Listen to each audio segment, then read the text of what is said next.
இப்போது புதிய கல்விக் கொள்கை என்பது முதலில் அறிமுகப்படுத்தப்பட்ட போதிருந்தே அதற்கு எதிர்ப்புகள் பல வகையில் வந்து கொண்டிருந்தது. எப்போதும் பாரதிய ஜனதா கட்சி ஆட்சிக்கு வருகிற போதெல்லாம் கல்விக் கொள்கைக்கான குழுக்களை அமைக்கிற போது ஏற்கனவே வாஜ்பாய் காலத்தில் பிர்லா அம்பானி குழு அமைக்கப்பட்டது. இப்போதும் கஸ்தூரி ரங்கன் என்கிற ஒரு இஸ்ரோ அதிகாரி தலைமையில் கல்வியாளரே இல்லாத ஒரு கல்வியாளர் குழு தான் இந்த புதிய கல்விக் கொள்கையை பரிந்துரைத்தது என்று சொல்லுகிறார்.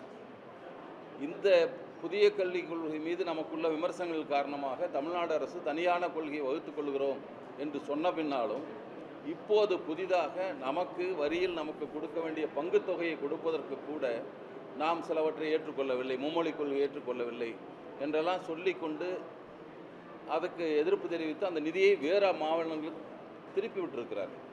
நாம் சொல்ல வருவது ஏதோ தமிழ்நாடு அரசு அரசியல் செய்வதாக சொல்லி கொண்டிருக்கிறார்கள். ஆனால் இவங்க செய்வது என்ன என்பது தான் இல்லை. ஏன்னா இவர்கள் முக்கியமாக புராண கதைகளே வாழ்ந்தவர்கள். கொஞ்சம் கூட கவலை இல்லாமல் எல்லா பொய்களையும் சொல்லிக்கொண்டே இருப்பார்கள்.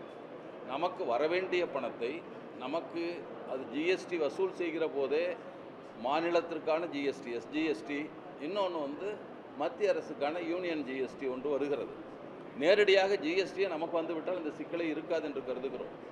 வளர்ந்த மாநிலங்களுக்கு குறைவாகவும் வளராத மாநிலத்துக்கு அதிகம் என்று சொல்லி வட இந்தியாவில் இருக்கிற மாநிலத்துக்கு கொட்டி குவித்து கொண்டிருக்கிறார்கள். அதே போல் இந்த கல்வித்தொகையும் கூட ஒதுக்கிவிட்டிருப்பது என்பதை ஏற்றுக்கொள்ள முடியாது.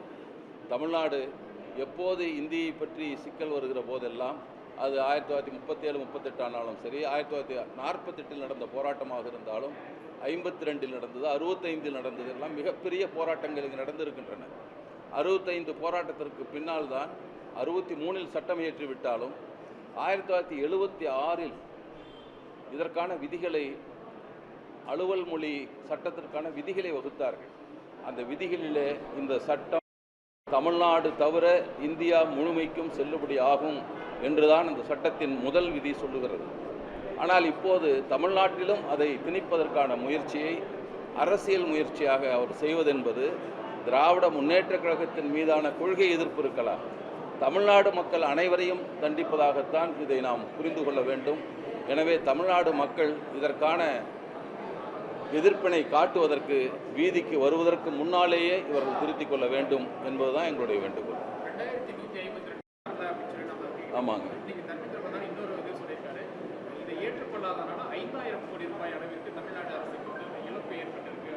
அதான் வேற இடம் திருப்பி விட்டுருக்காங்க. அதான் சொல்கிறோம், நிதியை நமக்கு வர வேண்டிய பணம், அவர்களும் நமக்கு மானியமாக கொடுக்குற பணம் இல்லை. தமிழ்நாட்டுக்கு வர வேண்டிய பங்குத் தொகையை கொடுப்பதற்கு கூட இவர்கள் மறுதளிக்கிறார்கள். இங்கே நடந்த பேரிடர்கள் நடந்த போதும் சரி, புயல் வந்த போதும் வெள்ளம் வந்த போதும் எப்போதும் தமிழ்நாட்டுக்கான அவதியை நிறுத்தி வைத்திருக்கிறார்கள். ஆனால் வட இந்தியாவுக்கென்றால் வாரி வழங்குகிறார்கள்.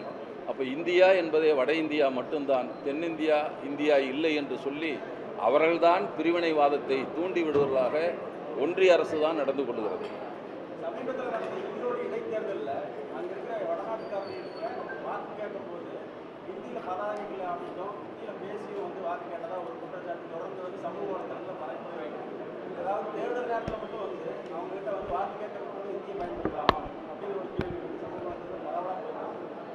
இது முட்டாள்தனமான ஒரு கேள்வி தான் எல்லாம் எழுப்புகிறார்கள்.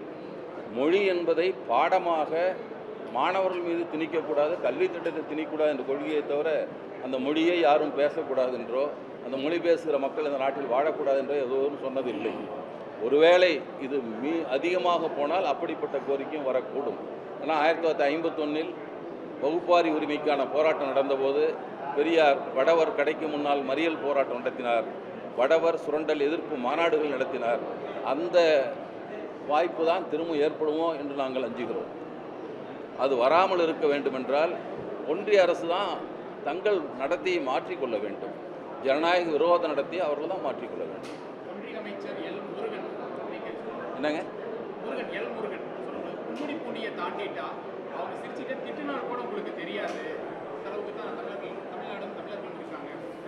சரி, ஒவ்வொரு ஊரில் வந்தால் தமிழ்நாட்டில் வந்தால் திட்டினா தெரியாதுன்னு மோடி தமிழ் கற்றுக்கொண்டு வருகிறாரா இல்லை பிரதான் கற்றுக்கொண்டு வருகிறாரா, ரவி தான் இப்போது கற்றுக்கொண்டாரா? இதையெல்லாம் சொல்லியாக வேண்டும். இந்த முட்டாள்தனமான விவாதங்களை முருகன் எல்போர்டு முருகன் என்று சொல்ல வேண்டிய அரசியல்வாதியாக தான் இருக்கார். அவரை பற்றி தயவு செஞ்சு என்னிடம் கேட்க வேண்டாம்.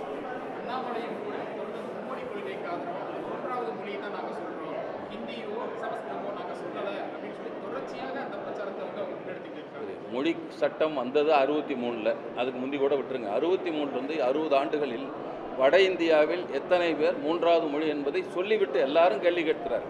அதற்கு பதில் சொல்வதற்கு தயாராக இல்லை. எத்தனை பேர் வட இந்தியாவில் தென்னாட்டு மொழிகளை கற்றிருக்கிறார்கள்? தமிழே நான் சொல்ல, மலையாளமாக இருக்கட்டும், தெலுங்காக இருக்கட்டும், கன்னடமாக இருக்கட்டும், யார் கற்றிருக்காருன்னு சொல்லட்டும். அந்த புள்ளி வரத்தை கொடுத்துட்டு இந்த குற்றச்சாட்டை வைக்கும்.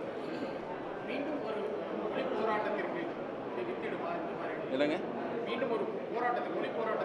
அதுதான் முதலே தான் சொன்னாங்க. தொடர்ந்து தமிழ்நாட்டு மக்கள் வீதிக்கு வர வேண்டிய நிர்பந்தத்தை ஒன்றிய அரசு தான் செய்து கொண்டிருக்கிறது.